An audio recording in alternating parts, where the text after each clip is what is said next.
تاجیکستان ضیاءالله شهیدی آغاز می‌نماییم.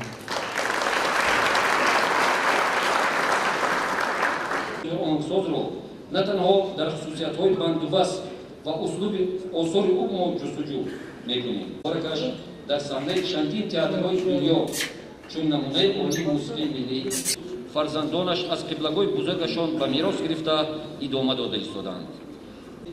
فرزندان استاد خانم منیره شهیدی، دکتر و کمپوزیتور معروف طالبخان شهیدی صنعت والای پدر را از خود کرده نه تنها چون فرزند سزاوار بلکه همچون شاگرد صادق و ایجادکار ادامه دهنده عنعنه‌های بدیعی و میراث گرانمایه معنوی استاد ضیاءالله شهیدی می باشند.